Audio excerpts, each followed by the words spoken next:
Tout de suite, le JT.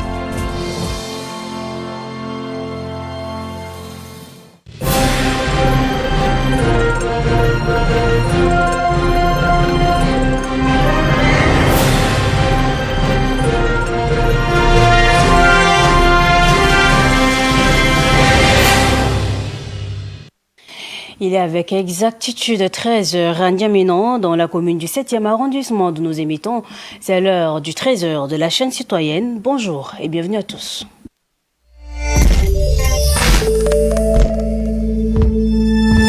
Société à l'entame de ce journal, on remarque ici à N'Djamena, comme dans certaines villes du Tchad, que de nombreux sont donc ces jeunes qui font le tour des recoins à la recherche des morceaux de fer usés. L'objectif est de revendre pour une autosuffisance. Bien que cette activité soit dangereuse et nuisible pour la santé humaine, ces jeunes en font un gagne-pain. Au quotidien, Ndiki Lembaye Ariel Tayo s'est intéressée à ce sujet. Elle nous fait le point.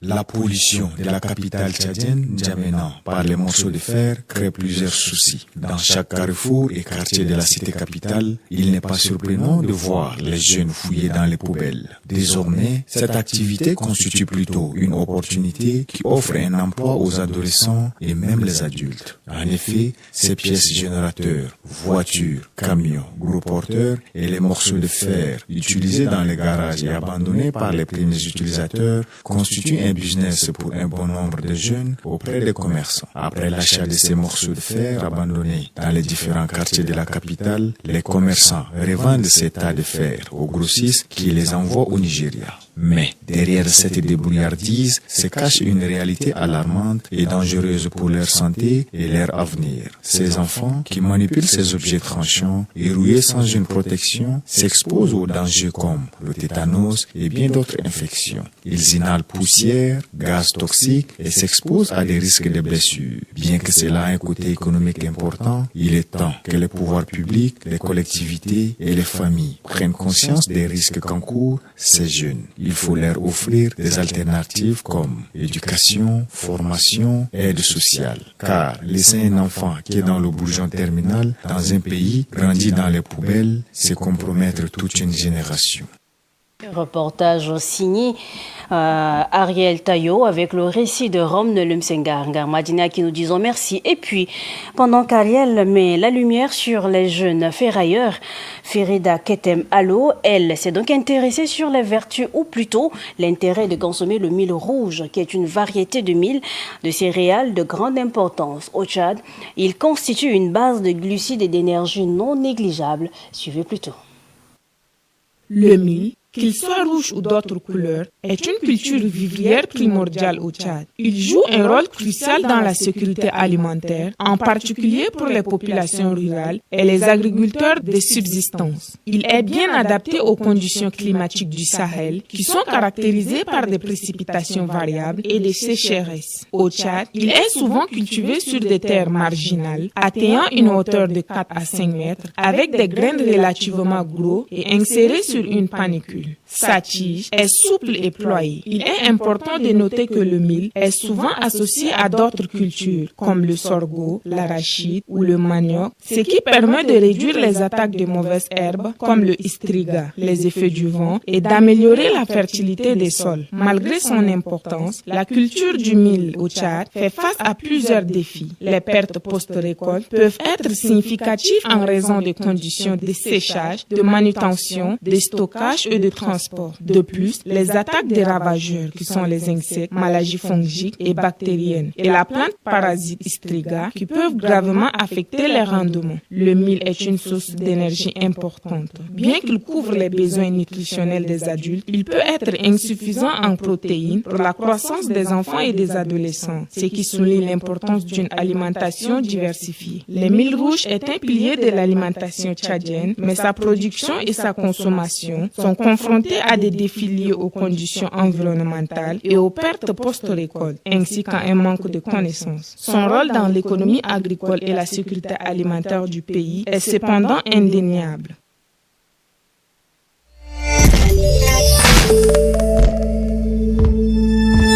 Et puis en économie, bonne nouvelle pour l'ensemble des Tchadiens. Le ministre de la Télécommunication, de l'économie, et de la digitalisation de l'administration a annoncé officiellement le démarrage effectif des activités de Starlink dans l'ensemble du territoire national.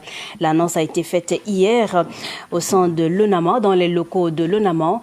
Yaki Lydia était de la partie, elle nous en parle.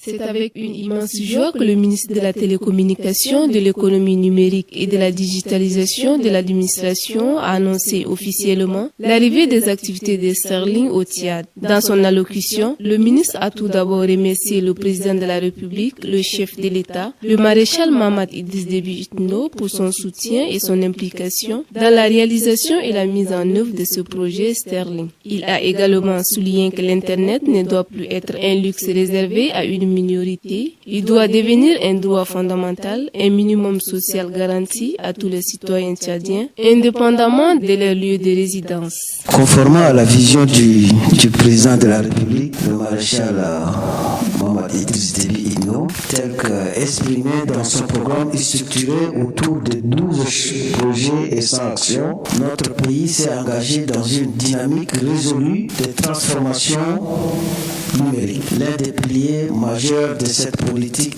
est de garantir à chaque Tchadien un accès à l'Internet haut débit, en tout point du territoire national. Le ministre de la Communication, porte-parole du gouvernement, quant à lui, s'est dit être fier de démarrer des activités de Starlink et a mis la lumière sur les outils installés. Il a ensuite rappelé qu'avec l'introduction du Starlink au Tchad, la communication entre les chaînes de télévision pour la diffusion des émissions est maintenant plus facile sur l'ensemble du territoire tchadien.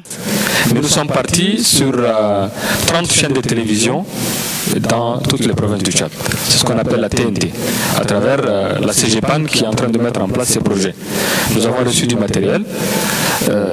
Et donc, au fur et à mesure, progressivement, nous allons mettre la télévision numérique terrestre, qui permettra de faire des déclinaisons locales de la télé dans les langues locales, dans les cultures locales, etc., etc. Décentraliser un peu les choses. Ça rentre aussi dans le sillage de la décentralisation que les plus hautes autorités ont instauré dans notre pays. Le ministre de l'Aménagement du territoire et de l'Habitat a salué les efforts consentis par le gouvernement pour la mise en place de ce projet et appelle les jeunes Tchadiens à faire bon usage de l'utilisation de cet outil de communication. Car au Tchad, la plupart de la jeunesse utilise l'outil Internet à mauvaise escient. Starlink rentre dans les promesses d'Internet qu'a fait le chef de l'État pendant les élections présidentielles. Et ce que je veux conseiller à nos jeunes frères et jeunes fils, c'est de ne pas exagérer. On a Internet, c'est vrai, mais Internet n'est pas tout.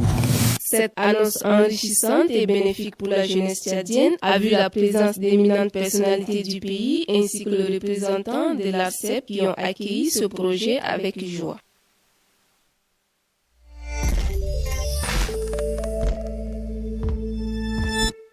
Et puis en sécurité, 8 présumés malfrats au profil criminel distinct ont été présentés à la presse hier vendredi 4 juillet 2025 au commissariat central numéro 1 de Gardoli.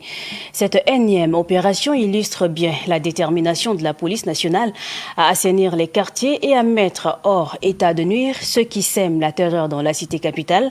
Fulbert Oumanan signe ce reportage.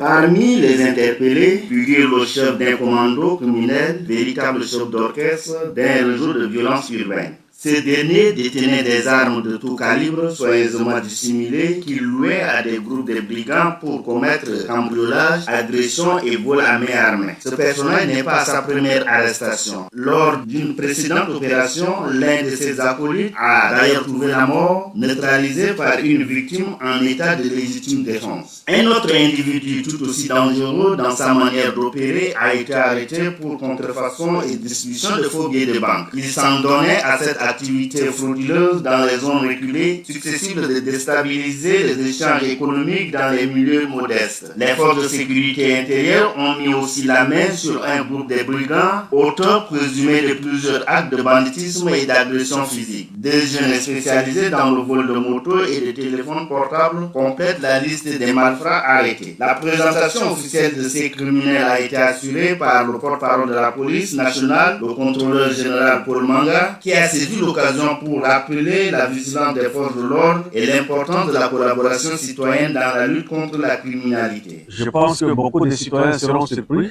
de voir la police présenter des armes. Cela s'explique par le démantèlement des gangs ici à N'Djamena. C'est le lieu de féliciter une fois encore de plus tous les collègues policiers qui ont mené ces opérations avec succès et les exhortons, n'est-ce pas, à maintenir le cap pour traquer les derniers malfrats qui écument nos villes. Une fois de plus, merci à la population pour sa collaboration et je pense qu'avec cette allure, tous les brigands seront appréhendés. Ces 8 individus seront déférés devant les juridictions compétentes afin de répondre de leurs actes. Respect et gratitude à nos forces de sécurité intérieure qui veillent nuit et jour à l'intégrité de notre société et à tous les Tchadiens qui choisissent de dénoncer le mal pour mieux protéger le bien commun.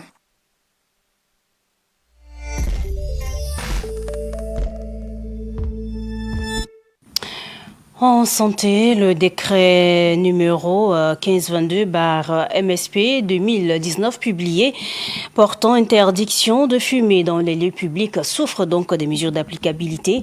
Dans les rues, les marchés, bref, tout lieu public, certaines personnes fument leurs cigarettes sans se soucier de leur entourage. Pourtant, fumer en lieu public est donc nocif. C'est une atteinte à la santé des autres et un acte d'incivisme trop souvent ignoré. C'est ce que nous dit Ndiki Lembaye Ariel dans ce reportage. Ils sont nombreux à allumer leurs cigarettes au marché, dans les transports en commun, voire dans les hôpitaux. Sans se soucier des autres, ils fument librement dans des espaces censés être communs. Cependant, fumer en milieu public n'est pas un acte anodin, c'est une agression invisible. La fumée du cigarette, chargée de produits toxiques, ne reste pas dans le poumon du fumeur. Elle se diffuse autour et affecte même ceux qui n'ont jamais touché à une cigarette. Enfants, femmes enceintes, personnes âgées, tout le monde inhale le poison d'un autre. Cette attitude, trop banalisée, est une forme d'égoïsme social. Derrière le geste détendu se cache un mépris du bien-être collectif, car la liberté de fumer s'arrête là où commence le droit des autres à respirer un air sain. Pour éviter le danger lié aux effets néfastes du tabac, il est judicieux que les autorités appliquent strictement les lois interdisant le tabac dans les lieux publics et que chaque citoyen prenne conscience du danger lié au tabagisme.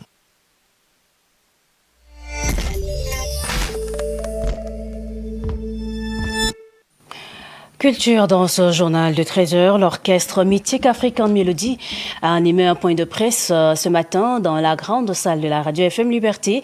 Point de presse qui vise à exprimer publiquement sa reconnaissance à l'ensemble des partenaires techniques et financiers ainsi qu'à l'État tchadien à travers le ministère de la Culture pour son engagement constant pour la réussite de la célébration de leur cinquantenaire.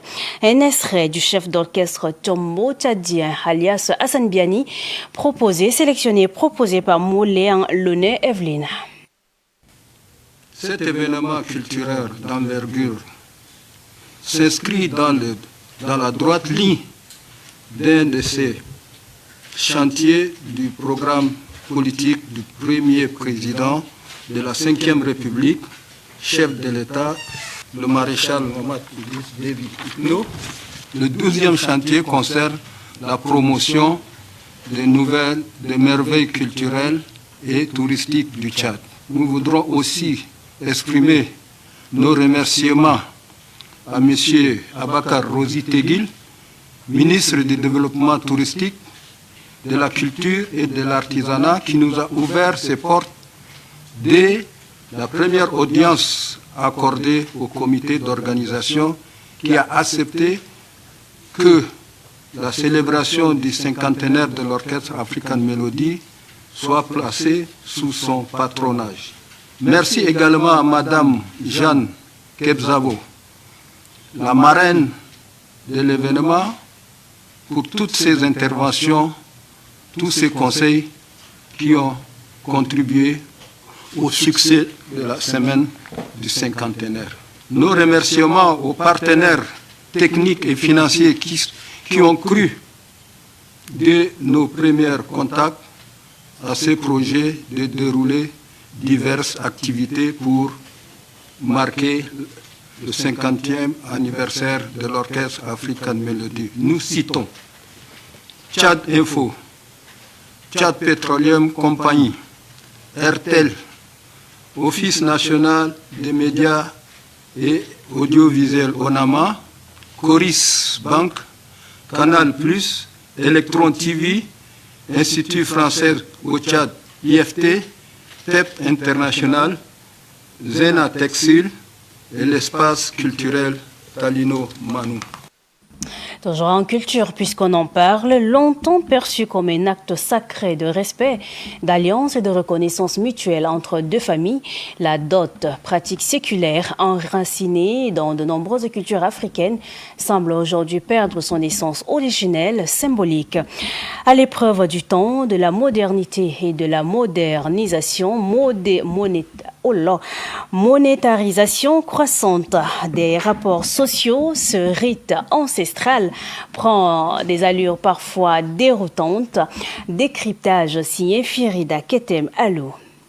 Toutefois, la dot ne se réduisait pas à un simple transfert de biens matériels. Elle représentait un geste de considération et de reconnaissance sociale. En offrant une dot, la famille du prétendant exprimait son profond respect à l'endroit de la famille de la fiancée, tout en scellant une alliance durable entre les deux clans. Elle symbolisait aussi l'engagement du futur époux à subvenir aux besoins de son épouse et à bâtir un foyer harmonieux. La cérémonie de dot, moment de grande solennité, était également une fête communautaire, empreinte de joie, de transmission des valeurs culturelles et d'union collective. Chaque élément remis comprend les bétails, étoffes, ustensiles ou autres biens traditionnels propres à chaque ethnie, bien plus significatifs qu'une valeur monétaire. Mais au fil des décennies, l'impact de la modernité, de l'urbanisation galopante et de l'influence des modes de vie occidentaux ont contribué à transformer profondément la pratique. Le changement le plus marquant reste à la monétarisation croissante de la dot. Désormais, la liste des biens soigneusement sélectionnés fait place à des sommes d'argent souvent exorbitantes, réduisant la dot à une simple transaction financière. La dot, naquit considérée comme un symbole, est calquée des apports extérieurs. Certaines familles n'hésitent plus à instrumentaliser la dot comme une source de revenus. Cette commercialisation galopante finit par dénaturer l'esprit du rituel en transformant l'union conjugale en un marché où se négocient les sentiments. Ce glissement mercantile n'est pas sans conséquences. De nombreux jeunes hommes, confrontés à des exigences financières démesurées, se trouvent dans l'incapacité de satisfaire aux attentes des familles. Résultat, endettement, report des mariages, voire renoncement pur et simple à l'union légale. Dans certains cas, le concubinage ou le célibat prolongé devient des alternatives par défaut à une tradition devenue un obstacle. Malgré ces dérives, la dot demeure un pilier du mariage traditionnel africain, un symbole d'engagement, de respect et de légitimation de l'union. Elle reste pour beaucoup un rite sacré d'appartenance sociale, porteur de valeurs fondamentales. Le défi aujourd'hui est donc de réconcilier la tradition avec les réalités contemporaines en redonnant à la dot sa dimension symbolique et humaine. Cela suppose un travail de sensibilisation et de réformes culturelles afin que ce rituel continue d'unir plutôt que de diviser, d'élever plutôt que d'appauvrir. Merci Ketem. Et puis c'est avec vous également que nous mettons point final à ce journal de ce 5 juillet 2025. Mesdames, Messieurs, merci à vous de l'avoir suivi.